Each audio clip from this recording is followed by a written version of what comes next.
السلام عليكم ورحمة الله وبركاته. أهلا بيكم، معاكم هدى محمد. والنهاردة هنعمل مع بعض العيش التحفة اللي انتوا شايفينه ده، العيش البلدي بتاع المخابز كده على أصوله زي ما انتوا شايفين كده، بدقيق القمح الكامل اللي هو الدقيق الأسمر أو الدقيق البلدي زي ما انتوا شايفين. هنعمل كل الخطوات مع بعض وهوريكم طريقة تسوية سهلة جدا عشان الناس اللي ما بتعرفش تقلب الرغيف ويتخرم منها والكلام ده. بصوا العيش ما شاء الله حلو جدا. يلا بينا نسمي ونصلي على الرسول ونبدأ مع بعض وصفتنا الحلوة دي. أنا معايا هنا دول 1.5 كيلو من الدقيق البلدي اللي هو الدقيق الأسمر اللي هو بيكون فيه نخالة، يعني فيه ردة في الدول العربية بيقولوا عليها نخالة. تمام. الكيلو ونص دول هشيل منهم 2 كوباية من الدقيق. طيب انا هحط لكم مقدار كيلو الدقيق تحت في صندوق الوصف. المقادير بتاعتنا هي دقيق وخميره وملح وميه فقط لا غير. طب انت لو بتعملي كيلو دقيق برضو شيلي الكوبايتين دول على جنب كده، وهقولك في الاخر هنعمل بيهم ايه. باقي كميه الدقيق بقى هكون مجهزه معايا ميه دافيه عشان اعجن بيها. هحط 1.5 معلقة خميرة. كيلو الدقيق بياخد بياخد 1 معلقة من الخميرة، يبقى كيلو الدقيق 1 معلقة خميرة. انا حطيت 1.5 معلقة عشان انا حاطة 1.5 كيلو. وحطيت معلقة بتاعة اكل كده ممسوحة من الملح. لو بتحطي كيلو دقيق يبقى حطي معلقة صغيرة مليانة. تمام. هقلب كويس جدا الملح مع الخميرة مع الدقيق زي ما انتم شايفين كده. وبعد كده هحط بقى المية بتاعتي على حسب الدقيق بتاعك، يعني ما ينفعش نقول معيار معين. انا هنا عشان دول 1.5 كيلو حطيت حوالي 4 كوبايات من المية، وبعدين هزود كوباية كمان اهو، يبقوا 5 كوبايات. حطيت 5 كوبايات ليه؟ عشان انا عايزة عجينة تكون كده اتقل من الكريب بشوية كده عشان اعرف الت فيها. ما اعرفش احط كل الدقيق والميه كلها ولت العجينه هتبقى تقيله على ايدي. هنعمل ايه؟ زي ما انتم شايفين كده انا بساعد نفسي بالمعلقه الاول وبقلب كويس جدا جدا زي ما انتم شايفين كده. طبعا لو عندك عجان يا سلام هيخلص لك الموضوع في ثواني، 10 دقايق وهتخلصي. بلت بقى زي ما انتم شايفين كده. بصوا الحركه دي، تاخدي العجينه من تحت لفوق كده. بصوا ايديا مليانه عجينه اهو، شايل العجين ده معناه ان العجين لسه عايزه تتلت ومحببه ومخرزه. بصوا بقى العجينه كده، بصوا ايدي مش شايله عجينه اهو، والعجينه بقت ناعمه زي ما انتوا شايفين كده. اما اطلعها لفوق كده بنزلها الاقيها ناعمه كده خلاص وما قعدش فيها حبيبات مش مخرزه. هنزل بقى بكوبايتين الدقيق اللي احنا كنا شلناهم في اول الفيديو. تمام. هعجن بقى لغايه لما ايه، كوبايتين الدقيق دول يختفوا. خلاص انا كده العجينه بتاعتي خلاص مش محتاجه ميه خالص، انا كده كنت بربي لها عرق بس. تمام. هخلط كده في كل الدقيق مع العجين لغايه لما يختفي خالص، وخلاص كده هركنها واسيبها بقى ايه تخمر على جنب في مكان دافي في فرن البوتاجاز. لو عندك بلكونه فيها شمس ولا حاجه. انا غلفتها بكيس وحطيتها في البلكونه، عندي كان فيها حبه شمس رحت حطاها في البلكونه على كرسي. رشت على وشها كده رشه من الدقيق، ماشي، وغطيتها بالكيس ودخلتها البلكونه.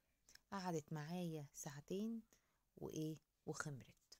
هجهز الصواني بتاعتي اللي هقرص عليها او هقطع عليها العيش، وهحط عليها ردة اللي هي النخالة، الردة الناعمة بتاعت الخبزة اهي اللي احنا بنشوي بيها السمك ونحطها في العيش. هي دي الردة دي اللي هي النخالة. تمام. الصواني بتاعتي هفردها كده ردة. تمام. اجهزي جنبك صينيه كبيره او صينيتين 3 بقى، يعني ايه من الصغيرين بس افرشيهم كلهم بالرد عشان لما ايدك تتعاصمي العجين وانتي بتعملي وانتي بتقطعي ما تفضليش تقومي بقى وتجيبي كل شويه حاجه. زي ما انتوا شايفين كده بصوا العجينه خمرت حلوه قوي قوي قوي. طبعا انا كنت حاطه على وشها كمان مسحه من الزيت عشان ما تلزقش في الكيس ولا تلزق في الطبق فتخلع منها الكيس بسهوله. ههبطها بقى وهقطع على زيت. هقطع بالزيت، تقدري تقطعي بدقيق مفيش مشكلة، يعني تبلي ايدك دقيق وتقطعي او زيت وتقطعي. انا عملت بالزيت اهو بس عشان انا بصور فانا مش عارفة اوريكم بالايد التانية. المهم انتي هتاخدي منها كور كده ايه يعني قد البرتقانية الصغيرة كده، وحاولي تساوي شكلها وتظبطيها. طبعا الاولانيه دي مش متساويه، انا هوريكم بعد كده عملت ازاي. وظبطي شكلها كده وتسيبيها في الصينيه زي ما انت شايفه كده. انا كده خلصت الكميه بتاعتي كلها اهو. هجهز بقى صينيتين زي ما انتوا شايفين كده اللي هم الصواني بتوع البسبوسه دول. صينيتين 2 هسوي فيهم، هحط واحدة فوق وواحدة تحت الشواية. تمام.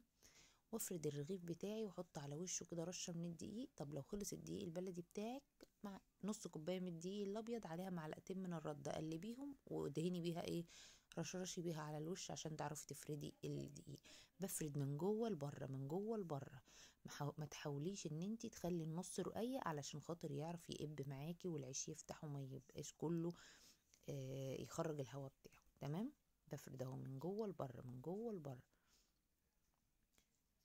وما تخليش سمكه رفيع وما ترققهوش خالص. انا زي ما بوريكوا اهو الرغيف تمام اتفرد، وبعرف اشيله وبنقله بايدك كده، بتنقليه على طول على الصينيه.